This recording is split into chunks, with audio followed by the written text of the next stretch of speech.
नमस्कार दोस्तों, कैसे हैं आप सब। स्वागत है आप सबका आपके अपने चैनल स्पर्श क्लासेस में। दोस्तों, आप सभी की बहुत ही ज़्यादा डिमांड आ रही थी जनरल स्कूल एंड सोसाइटी वाले सब्जेक्ट्स पर क्लासेस लाने के लिए। हालांकि मेरे चैनल पर अभी तक इस सब्जेक्ट से रिलेटेड कोई भी क्लास नहीं है, बिकॉज मेरे पास कंटेंट नहीं था। और आपकी बढ़ती हुई डिमांड को देखकर मैं कोशिश भी कर रही थी कि किसी तरीके से जो है मैं आपके सामने एक मैराथन क्लासेस जो है ला सकूँ, जिसमें ज़्यादा नहीं तो कम से कम मैं इम्पोर्टेंट टॉपिक्स को जो है वो डिस्कस कर पाऊँ। इस वीडियो को बनाने में मेरी पूरी तरीके से हेल्प की है स्पर्श क्लासेस फैमिली के ही एक मेंबर ने, जो कि स्टार्टिंग से ही मुझसे जुड़ी हुई है, काफ़ी टाइम से जुड़ी हुई हैं। उन्होंने मुझे नोट्स प्रोवाइड कराए हैं, नोट्स बनाकर दिए हैं ताकि मैं जो है वीडियो को अपलोड कर सकूं। उन्हीं के बनाए गए नोट्स को ही मैं वीडियो में आपके सामने लेकर आ रही हूं। हम इसमें कोशिश करेंगे कि कंप्लीट मैराथन क्लासेस जो है आपके वो 2 पार्ट्स में जो है कंप्लीट कराई जाए। आज हम यूनिट फर्स्ट और यूनिट सेकंड दोनों को ही कवर करेंगे। उसके बाद सेकंड पार्ट में हम बाकी के यूनिट्स में जो इंपॉर्टेंट टॉपिक्स हैं, जो इंपॉर्टेंट पॉइंट्स हैं, उनको हम कवर करेंगे आने वाली वीडियो में। तो सबसे पहले तो मैं प्रीति गुप्ता जी को बहुत ही ज़्यादा दिल से शुक्रिया करना चाहती हूँ, दिल से थैंक यू बोलना चाहती हूँ, जिन्होंने सपोर्ट किया है, हेल्प की है। उन्होंने नोट्स बनाकर जो है प्रोवाइड कराए हैं, जिसको कि मैं आपके सामने वीडियो के फॉर्म में लेकर आ रही हूँ।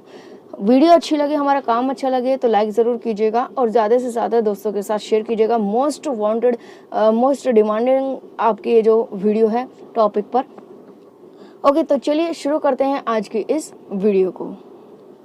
दोस्तों, सबसे पहले आपकी यूनिट 1 है। हम इसमें कंटिन्यू हम चलेंगे, इम्पोर्टेंट टॉपिक को करेंगे, साथ ही साथ बताएंगे कि क्या आपके लिए इम्पोर्टेंट है और क्या नहीं है। तो सबसे पहला आपकी यूनिट है यूनिट फर्स्ट, जेंडर इशू की कंसेप्ट। ठीक है, तो इसमें सबसे पहला क्वेश्चन आपका सेक्स एंड जेंडर को लेकर आ जाता है कि what is the difference between sex and gender. लिंग और सेक्स में क्या अंतर होता है, लिंग और जेंडर में क्या अंतर होता है, उससे रिलेटेड एक लॉन्ग क्वेश्चन आपका बन जाता है, जो कि अक्सर एग्जाम में पूछा जाता है। तो इस क्वेश्चन को आप लॉन्ग आंसर टाइप क्वेश्चन के पॉइंट ऑफ व्यू से जो है इसको अच्छी तरीके से प्रिपेयर करेंगे। यहाँ पर हम थोड़ा सा इसको ब्रीफ में ही डिफाइन करेंगे। देखिए, sex is the biological character और quality that distinguish male and female from one another. जो आपका सेक्स होता है ये आपकी जैविक कैरेक्टरिस्टिक्स होती हैं, क्वालिटीज़ होती हैं। हर एक व्यक्ति में कुछ बायोलॉजिकल कैरेक्टरिस्टिक्स होती हैं, बायोलॉजिकल क्वालिटीज़ होती हैं। उन्हीं क्वालिटीज़ के आधार पर जब हम किसी भी बच्चे को, किसी भी बालक को महिला या पुरुष के आधार पर या लड़का या लड़की के आधार पर जब हम डिवाइड करते हैं, जब हम उनमें डिफ्रेंशिएट करते हैं कि हाँ ये लड़का है, ये लड़की है, ये बालक जो है मेल है, ये फीमेल है, तो उन्हीं क्वालिटीज़ को, उन कैरेक्टरिस्टिक्स को हम जो है सेक्स के नाम से जानते हैं। जो ये आपका जेंडर है ये आपका बायोलॉजिकल नहीं बल्कि सोशियोलॉजिकल है, मतलब समाज के द्वारा निर्मित ही एक टर्म है। समाज ने ही इस शब्द का निर्माण किया है।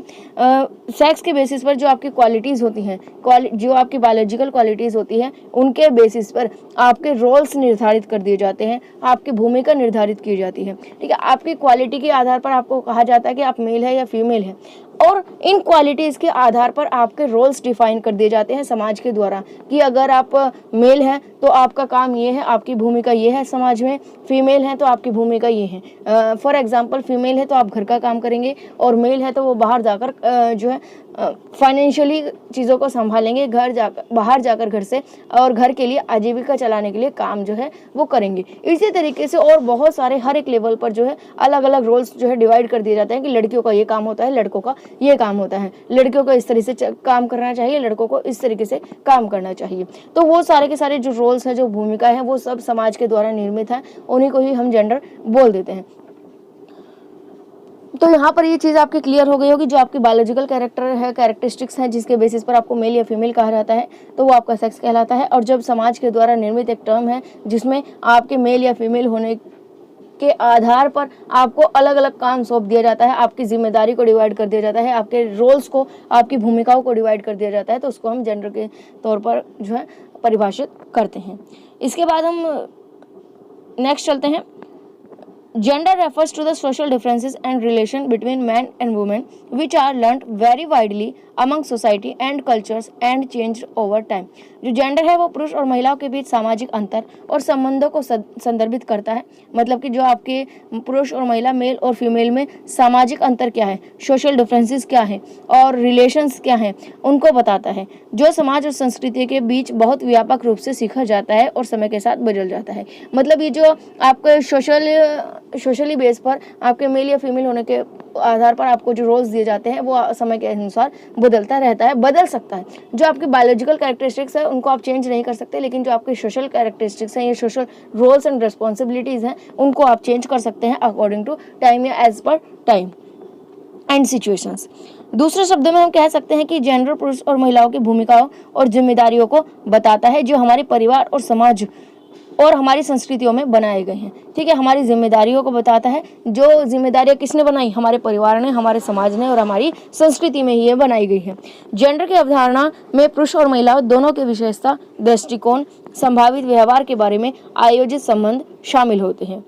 तो ये आप समझ ही गए हैं कि जेंडर आप किसे कहते हैं। आपके जो सोशली आपकी रिस्पॉन्सिबिलिटी जो बताई जाती है उन्हीं को हम जेंडर कहते हैं। उनके बेसिस पर जब मेल और फीमेल्स को जब डिफरेंशिएट किया जाता है। नेक्स्ट आपका हेडिंग आती है लिंग पर क्रॉस कल्चरल दृष्टिकोण, cross cultural perspective on gender. यहाँ पर आपका जेंडर आएगा, इसको कट कर लीजिएगा, आप जेंडर कर लीजिएगा सही करके। ठीक है, जैसे जैसे अर्थशास्त्र जो है अधिक वैश्विक हो जाता है, ग्लोबलाइज्ड हो जाता है, उसी के आधार पर जो जेंडर भूमिका का मुद्दा है, जो ये जेंडर रोल का जो इशू है ना कि किस जेंडर को कौन सा रोल देना चाहिए, फीमेल को ये रोल और मेल को ये रोल देना चाहिए, क्यों देना चाहिए, मेल्स फीमेल्स को भी इक्वली राइट है कि वो बाहर जाकर जो है जॉब कर सकें, तो हर एक काम का बराबर हक है दोनों को। तो ये जो इशू है ना कुल मिलाकर जेंडर रोल का, जैसे जैसे आपका जो इकोनॉमी है वो वैश्विक होता जा रहा है, ग्लोबल होता जा रहा है, उसी तरीके से जो मुद्दा है, ये जो इशू है जेंडर रोल का, ये समझने के लिए राजनीतिक और आर्थिक मूल्यांकन विकास को समझने में केंद्र रहता है। ठीक है, हर तरीके से आपका राजनीतिक मूल्यांकन कितना हो रहा है, या फिर आपका पॉलिटिकल डेवलपमेंट कितना हो रहा है, आपका इकोनॉमिकल डेवलपमेंट कितना हो रहा है, इन सभी चीज़ों को समझने के लिए ये केंद्र में रहता है आपका मुद्दा। कौन सा मुद्दा? जेंडर रोल का। आगे कुछ कैरेक्टरिस्टिक्स, कुछ विशेषताएं देखेंगे जेंडर की। जो जेंडर होता है ये सामाजिक रूप से निर्मित होता है, समाज के द्वारा, हमारी सोसाइटी के द्वारा ही बनाया जाता है। जेंडर में अधिकार और जिम्मेदारियों और रिश्तों की भूमिका शामिल होती है। जेंडर में पता होता है कि भाई किसका क्या अधिकार है, क्या रेस्पॉन्सिबिलिटी है, क्या ड्यूटी है और क्या रिलेशंस है, उनमें रिलेशंस का क्या रोल है। इसके बाद है समय के साथ जेंडर की भूमिकाएं और मानदंड बदल सकते हैं एज पर टाइम। जैसे सिचुएशन होती है उसके आधार पर जो रोल्स होते हैं वो चेंज हो सकते हैं, जो क्राइटेरिया है वो चेंज हो सकते हैं। जैसे आपने देखा होगा कि पुराने समय में कहीं ज़्यादा जो है कुरीतियाँ थी, बाल विवाह जैसी और दहेज प्रथा जैसी, जो कि समय के अनुसार धीरे धीरे बदल रही है। पूरी तरीके से ख़त्म नहीं हुई, लेकिन हाँ काफ़ी हद तक जो है वो ख़त्म हो चुकी है और धीरे धीरे जो है बदलाव आ रहा है। संसाधनों की पहुंच किसी भी जेंडर से तय हो सकती है, तय होती है। मतलब किस व्यक्ति को, मेल है तो उसको कौन से रिसोर्सेज मिलने चाहिए, फीमेल है कौन से रिसोर्सेज मिलने चाहिए, कितने रिसोर्स मिलने चाहिए, तो ये भी आपके जेंडर के बेस पर ही जो है तय होता है। संस्कृतियों के में जेंडर की भूमिकाएं भिन्न हो सकती है। किसी भी कल्चर्स में अलग अलग संस्कृति होती है, अलग अलग कल्चर होती है एरिया के अकॉर्डिंग। तो एरिया वाइज जो है जो कल्चर है उसके अकॉर्डिंग जेंडर रोल्स जो है वो अलग अलग हो सकता है।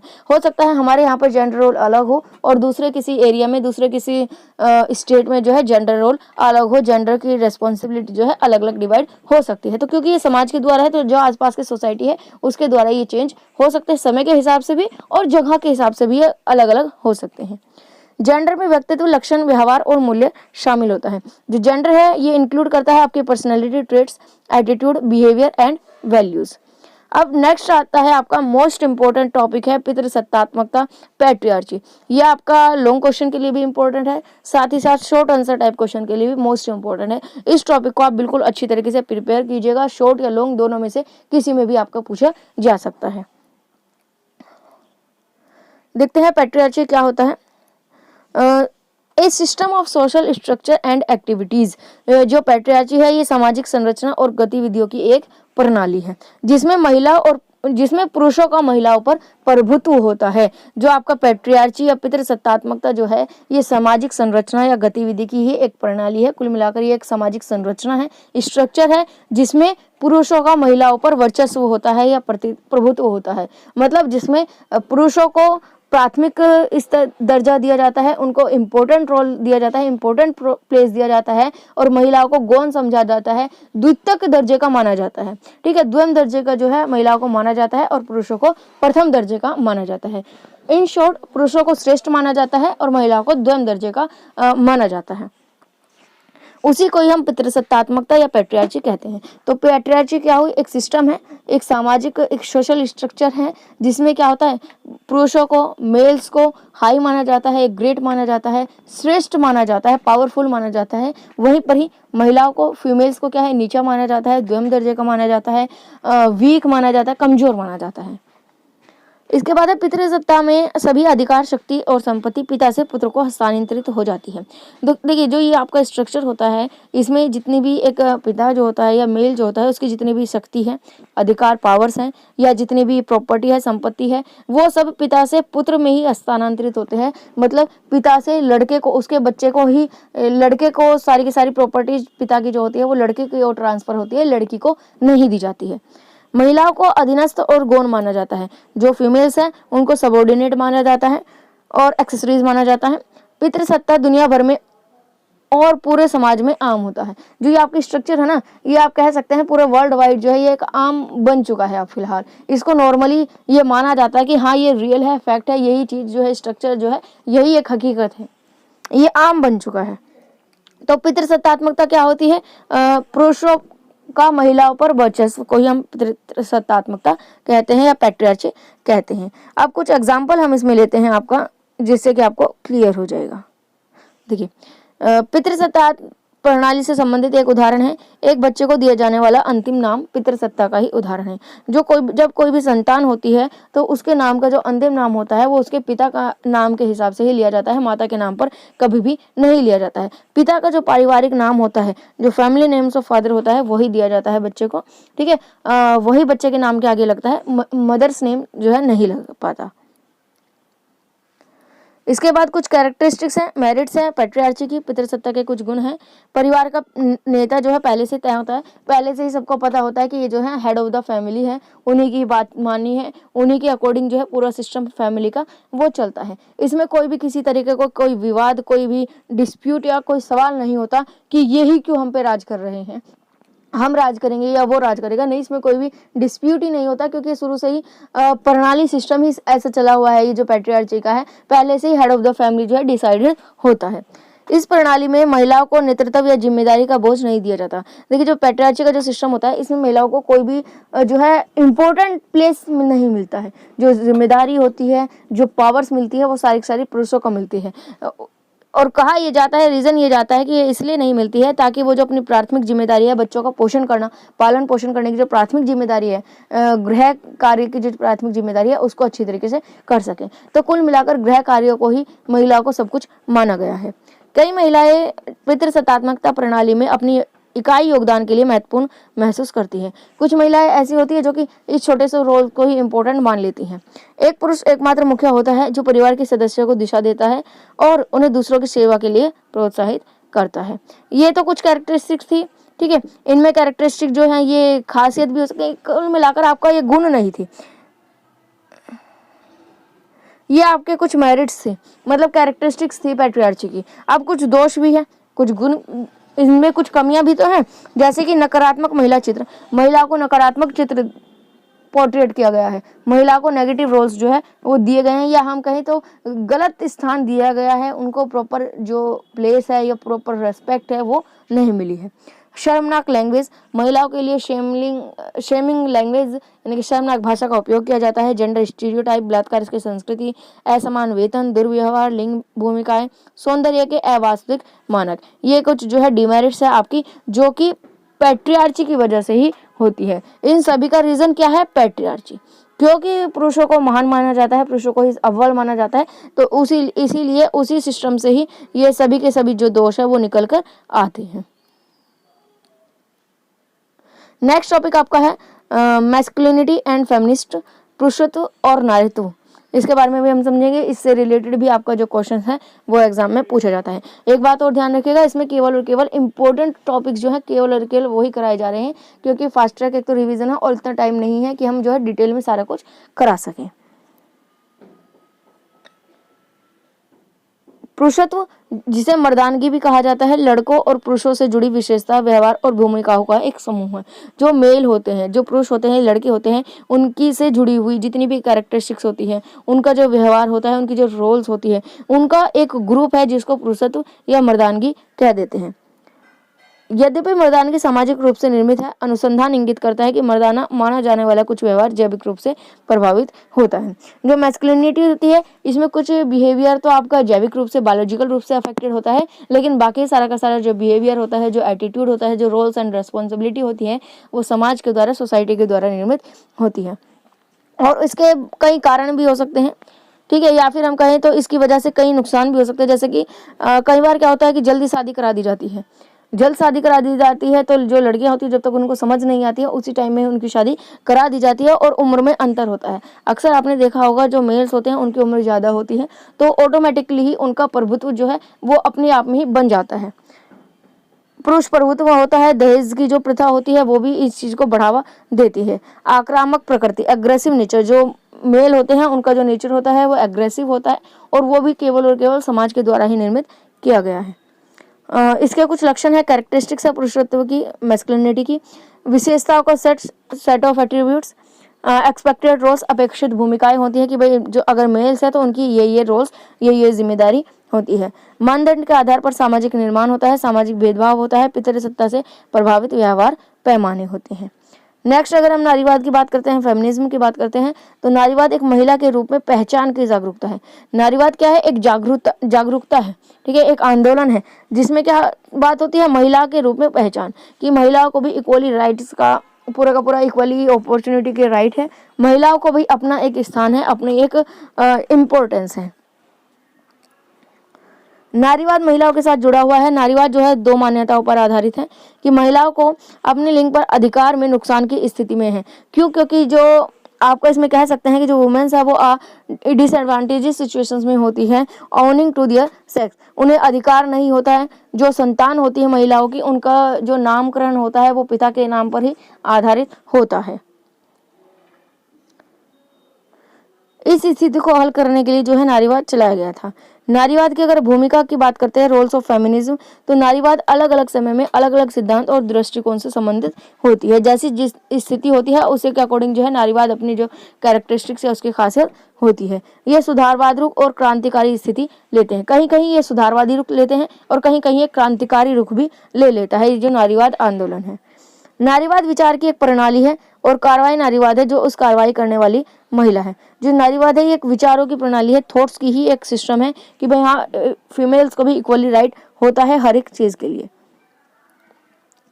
अब हम बात यहाँ पर करेंगे नारीवाद की लहर।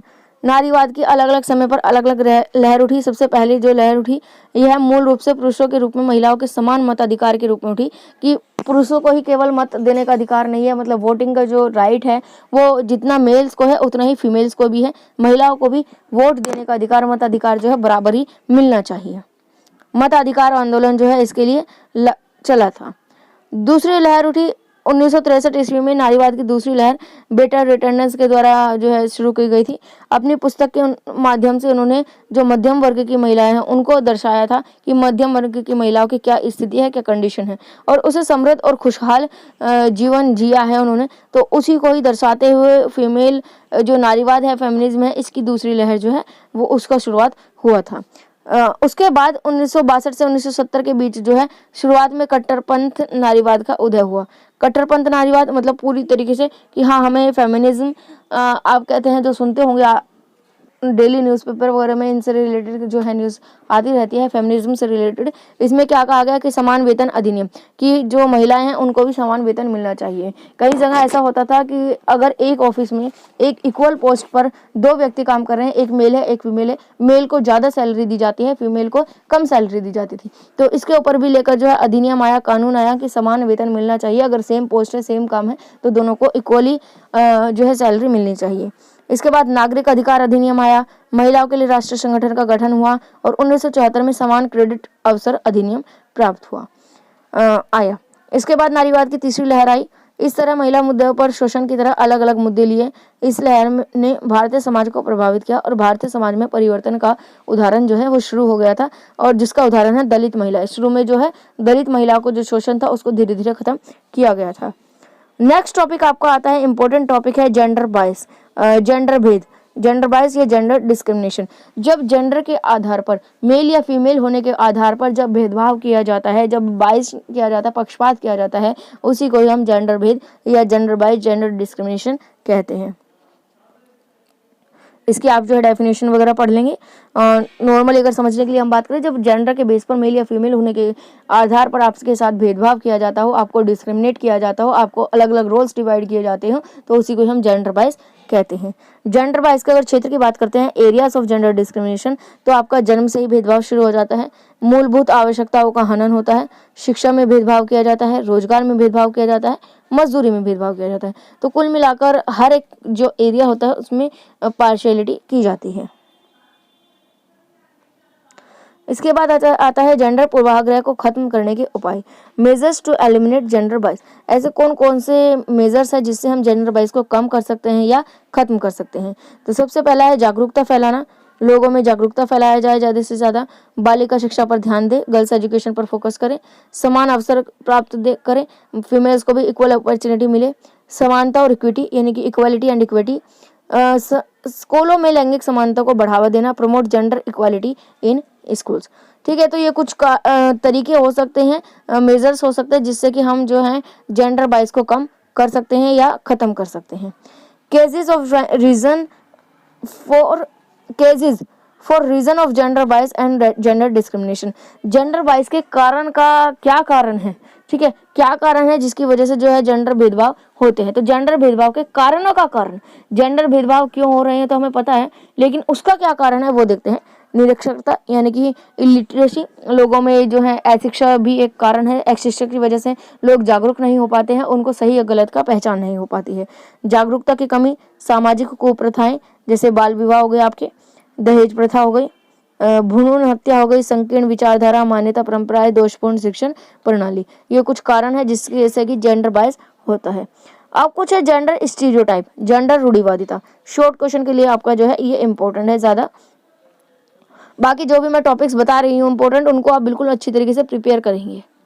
रूढ़िवादिता ओवर जनरलाइज विश्वास है। देखिए रूढ़िवादिता अगर मैं एक्सप्लेन करूं तो ये कुछ विश्वास होते हैं, मिथ होते हैं, जो कि जेंडर के बेस पर, ये लड़का या लड़की होने के आधार पर, मेल या फीमेल होने के आधार पर उनसे अपेक्षा की जाती है या उनकी उपेक्षा की जाती है, उनके बारे में गलत अवधारणा बना ली जाती है। ठीक है, उनसे अलग विश्वास हो जाता है कि भाई हाँ ये लड़का है तो ये इस तरीके का इसका व्यक्तित्व होगा, इस तरीके का इसका बिहेवियर होगा, लड़की है तो उसका बिहेवियर इस तरीके का होगा। फॉर एग्जाम्पल, लड़का है तो स्ट्रॉन्ग होगा, मजबूत होगा, लड़की है तो वीक होगी, लड़का है तो वो कभी नहीं रोएगा और लड़की है तो वो रोती रहेगी, लड़की है तो उसको पिंक कलर पसंद होगा, लड़का है तो उसको ब्लैक कलर पसंद होगा या फिर ब्लू कलर पसंद होगा, मोस्टली ब्लू कलर पे होता है। ठीक है, तो ये जो रूढ़िवादिता है इनको रूढ़िवादिता कहते हैं, स्टीरियोटाइप कहते हैं, जो कि समाज के द्वारा निर्मित अपने आप से ही गलत अवधारणा या विश्वास बना लिए जाते हैं किसी भी जेंडर के बेस पर उनको डिस्क्रिमिनेट करके।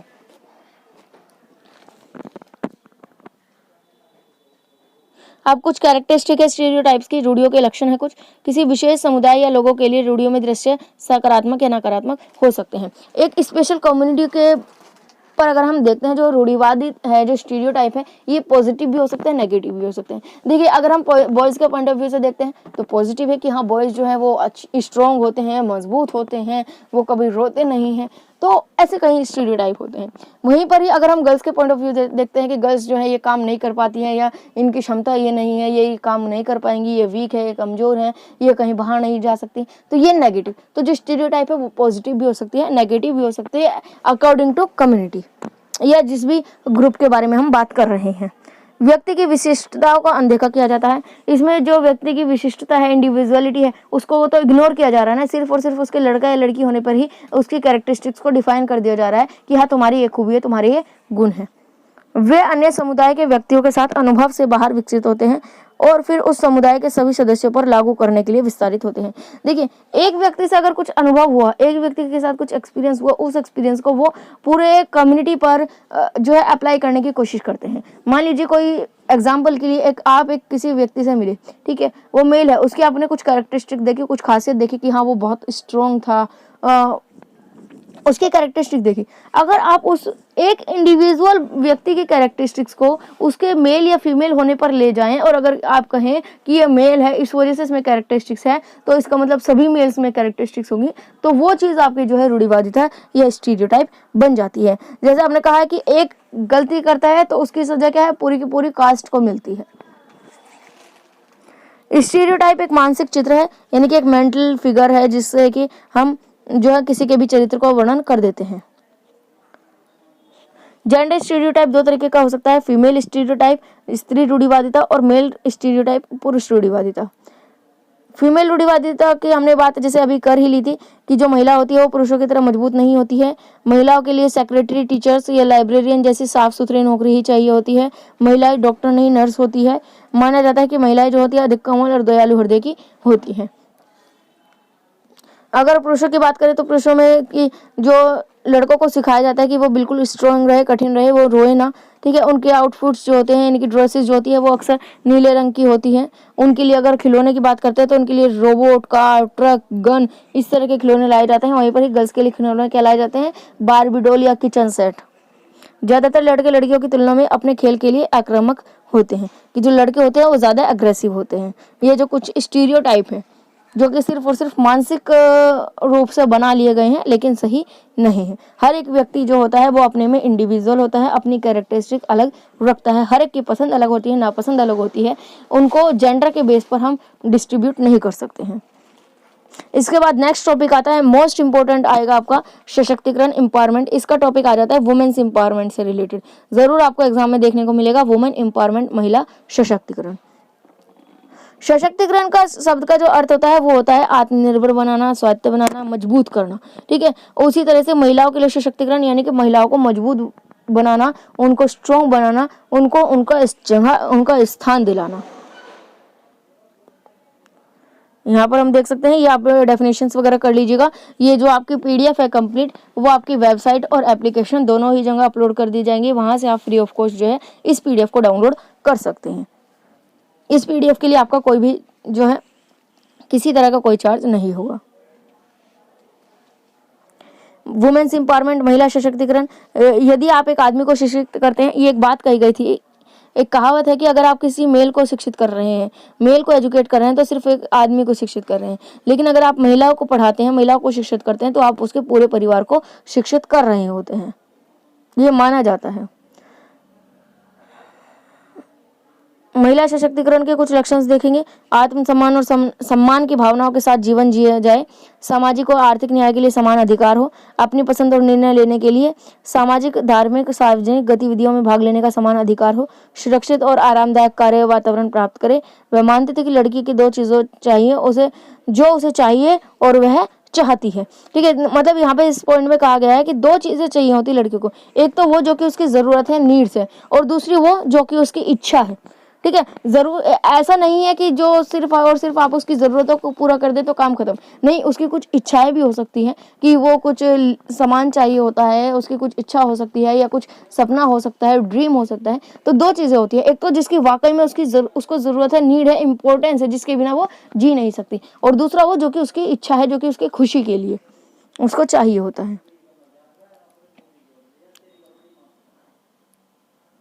महिला सशक्तिकरण के लिए उद्देश्य देख लेंगे आप। ऑब्जेक्टिव ऑफ वुमेन एम्पावरमेंट, बच्चों के महिला विकास के सशक्तिकरण में अंतराल की पहचान करना, कामकाजी महिलाओं के लिए अधिक बाल देखभाल केंद्र खोलना, कि जो वर्किंग वुमेन जो हैं, उनके जो बच्चे हैं उनके लिए अलग से बाल केंद्र खोले जाएं, जहां पर उनके बच्चों की जो है देखभाल की जाए वर्किंग टाइम में। महिलाओं के लिए पीने के पानी के, ईंधन की लकड़ी और भोजन के लिए उपयोग में सुधार लाना। तो ये सभी के सभी क्या है, ऑब्जेक्टिव्स हैं महिला सशक्तिकरण, वुमेन्स एम्पावरमेंट की। नेक्स्ट आपके दो टॉपिक आते हैं, इक्विटी एंड इक्वालिटी, ठीक है। इनमें आप जो है सिमिलर देखने को लगेंगे, लेकिन ये सिमिलर नहीं है, दोनों में अंतर है। क्या अंतर है, इनको हम एक एक करके जो है डिफाइन करेंगे। इक्विटी क्या होती है? इक्विटी होता है फेयरनेस या जस्टिस। जब हम किसी के साथ न्याय करते हैं, जस्टिस करते हैं, तो हम उसको कहते हैं इक्विटी, यानी कि निष्पक्षता, जिसमें हम कोई भी भेदभाव ना करें। यह सुनिश्चित करने के लिए कि लोगों समान अवसर तक पहुंच प्राप्त हो, इक्वल अपॉर्चुनिटी तक, जो लोग हैं, मेल हो फीमेल हो, वो इक्वल अपॉर्चुनिटी तक पहुंच सके। एक तो बात है कि इक्वल अपॉर्चुनिटी मिले, और एक बात है इक्वल अपॉर्चुनिटी तक पहुंच सके। सबसे पहले हम जो है इन्हीं को डिफाइन करेंगे, इसके बाद डिफरेंस भी इनका देखेंगे। जेंडर इक्वालिटी की, इक्विटी की, इक्वालिटी नहीं इक्विटी, इक्विटी की अगर हम बात करते हैं तो लैंगिक इक्विटी या जेंडर इक्विटी का मतलब होता है अधिकार, लाभ, दायित्व और अवसरों के संदर्भ में महिला और पुरुषों के उपचार में निष्पक्षता हो। इसका मुख्य ध्यान महिला और पुरुषों की आवश्यकता पर होता है। जेंडर इक्विटी अंतर की पहचान करता है और महिला और पुरुषों की भूमिका के बीच अंतर को कम करने की कोशिश करता है। देखिए, जो जेंडर इक्विटी होता है, जेंडर इक्विटी का मतलब है डिफरेंसेस को कम करना या खत्म करना, जो भी अंतर है उनको खत्म करना। इसके बाद अगर हम इक्वालिटी की बात करते हैं, इक्वालिटी का काम अंतर को खत्म करना नहीं होता, बल्कि ये होता है कि सभी को ही एक बराबर जूता दे दो। ठीक है, इसका मतलब हमें होता है समानता सभी को एक जूता देने वाले के बराबर है, कि चाहे उसकी जरूरत कितनी भी है, इंपॉर्टेंस कितनी भी है, उससे कोई फर्क नहीं पड़ता, हर एक को एक जूता दे दीजिए। अब इसका हम एग्जाम्पल रियल लाइफ में, प्रैक्टिकल लाइफ में करके देखिए। एक बच्चा है 10 साल का, एक बच्चा है 15 साल का, एक बच्चा है 2 साल का। ठीक है, तो इक्वालिटी क्या हुई कि उन तीनों को एक समान जो है एक साइज का जूता दे दो, एक बराबर जूता दे दो। क्या वो फेयर हुआ? नहीं हुआ, क्योंकि अगर आप 15 साल के बच्चे का जूता 2 साल वाले बच्चे को, 10 साल वाले बच्चे को दे रहे हैं, तो उसके लिए तो वो वेस्ट है ना, उसके लिए तो वो अपॉर्चुनिटी भी क्या है, बेकार है। लेकिन इक्विटी में क्या होता है, इक्विटी में ये होता है कि बच्चों की जरूरतों को ध्यान दिया जाता है, लोगों की जरूरतों को देखा जाता है कि जरूरत क्या है, उनमें क्या अंतर है, उनके अंतर को कम करने की कोशिश की जाती है। जो छोटा है उसको उसके हिसाब से जूता दिया जाता है, जो बड़ा है उसको उसके हिसाब से जूता दिया जाता है, और जो उससे बड़ा है उसको उसके हिसाब से, मतलब सभी को ही इक्वली जस्टिस देना, न्याय देना, यहाँ पर हम इसको जो है कनेक्ट कर सकते हैं। इनके बीच कुछ डिफरेंस हम देखेंगे यहाँ पर, बाकी नोट्स वगैरह इसमें देखेंगे तो इक्वली आपको समझ में आ जाएगा। The term equity refers to fairness and justice. जो इक्विटी होती है उसका मतलब होता है कि फेयर हो हर किसी के साथ और जस्टिस हो, न्याय मिले। इक्वालिटी क्या रेफर करती है कि हर किसी को इक्वल अपॉर्चुनिटी मिले, इक्वल ट्रीटमेंट मिले, चाहे उसकी ज़रूरत कितनी भी हो, उसको कितनी भी ज़रूरत हो, लेकिन इक्वल जो है ट्रीटमेंट मिले। इसका एग्जाम्पल हम ले लेते हैं डायरेक्ट, बाकी का आप पॉइंट पढ़ लीजिएगा, डायरेक्ट हम एग्जाम्पल्स पर चलते हैं। 3 एग्जाम्पल्स है आपके सामने। एक तो है, देखिए, एग्जाम्पल ऑफ एजुकेशन इक्विटी। अगर हम शिक्षा के क्षेत्र में इक्विटी की बात करते हैं, तब इक्विटी का मतलब ये हो जाता है कि arranging extra classes and giving special attention to the academically weak students in order to reduce his her existence educational achievement। देखिए, आपने इंक्लूसिव एजुकेशन में पढ़ा होगा चिल्ड्रन विद डाइवर्स नीड। ठीक है, उनको एग्जांपल के पॉइंट ऑफ व्यू से हम लेकर चलते हैं कि अगर इक्विटी हो रही है उनके साथ, इक्विटी का मतलब ये है अगर किसी में कुछ कमी है तो उसकी कमी को दूर किया जाए, उस पर एक्स्ट्रा ध्यान दिया जाए, एक्स्ट्रा केयर किया जाए। ठीक है, और अगर बात करें इक्वालिटी की, तो इक्वालिटी में उस पर एक्स्ट्रा केयर नहीं दिया जाता। अगर हमें एक बच्चे को 5 मिनट दे रहे हैं तो हर एक बच्चे को 5 मिनट देंगे, चाहे उसकी ज़रूरत 10 मिनट की हो, 15 मिनट की हो, चाहे उसकी ज़रूरत 2 मिनट की हो, लेकिन हमें तो 5 मिनट देनी है हर एक बच्चे को, चाहे उसके साथ जस्टिस हो रहा हो चाहे इनजस्टिस हो रहा है, इससे कोई मतलब नहीं। तो इक्वलिटी तो क्या होती है कि हर एक को समान दृष्टि से देखना, और इक्विटी होती है कि हर एक को न्याय देना, जस्टिस देना, इक्वल अपॉर्चुनिटी तक पहुंच देना। ठीक है, उसमें हम अगर कोई बच्चा कमजोर है, वीक है, तो उस पर एक्स्ट्रा ध्यान देते हैं, उसको भी दूसरे बच्चे के इक्वल लाने की कोशिश करते हैं। और बाकी के आप एग्जाम्पल्स इसमें देख लीजिएगा।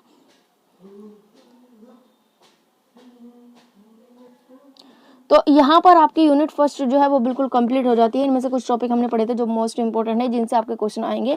एक तो आपका पैट्रियार्ची है, ठीक है, वुमेन्स एम्पावरमेंट है, इक्विटी एंड इक्वालिटी है। तो इनसे रिलेटेड आपको क्वेश्चन जरूर देखने को मिलेंगे एग्जाम में, इनको अच्छी तरीके से प्रिपेयर कीजिएगा।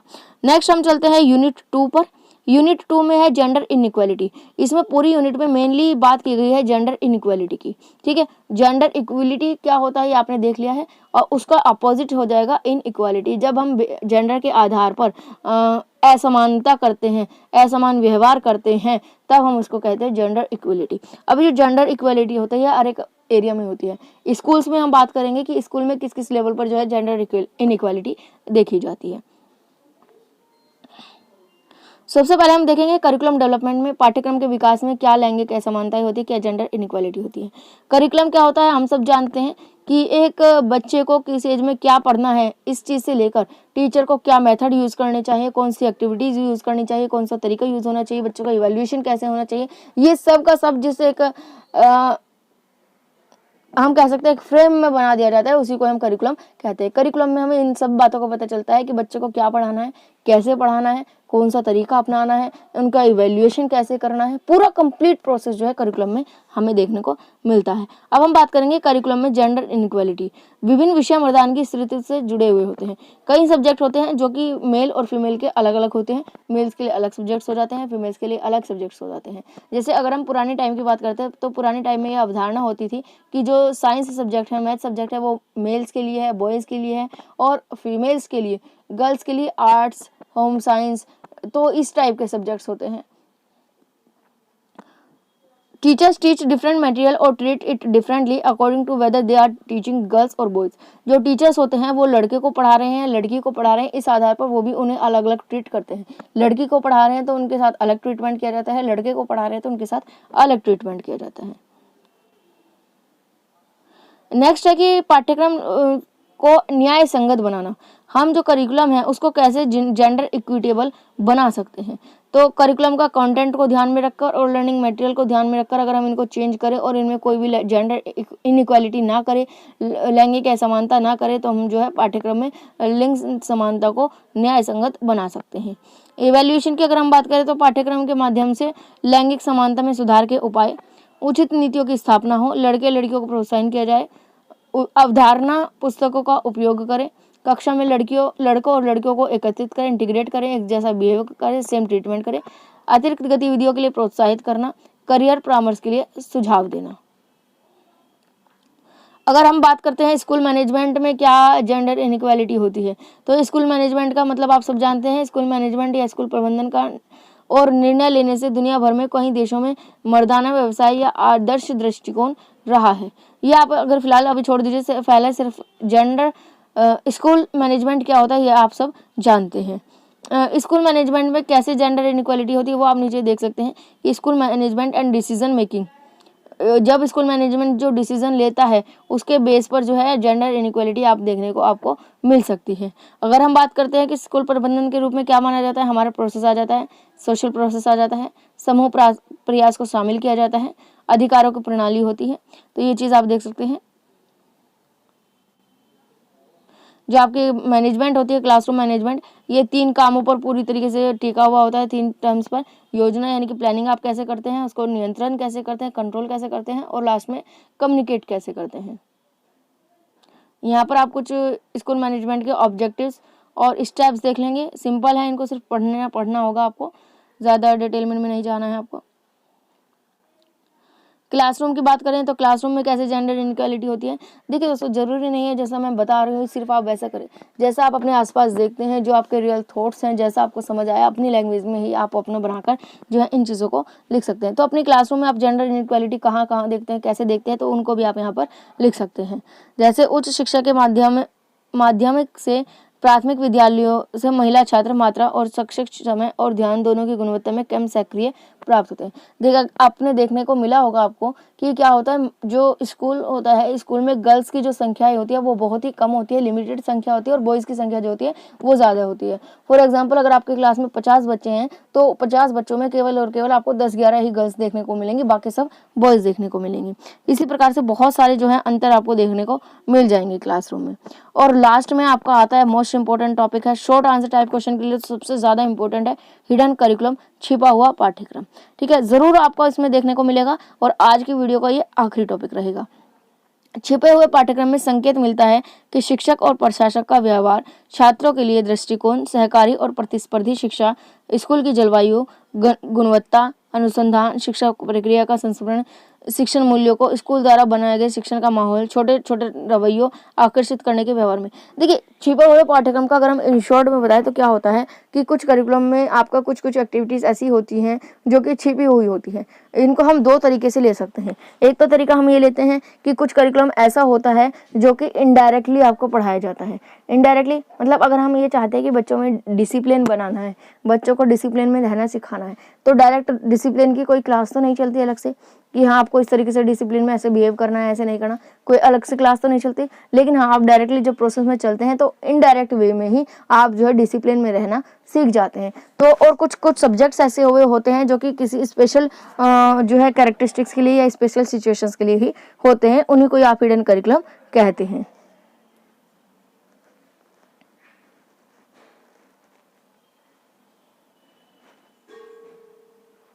तो ये आपका इंपॉर्टेंट रहेगा शॉर्ट आंसर टाइप क्वेश्चंस के लिए, आप इसको ज़रूर प्रिपेयर करेंगे अच्छी तरीके से।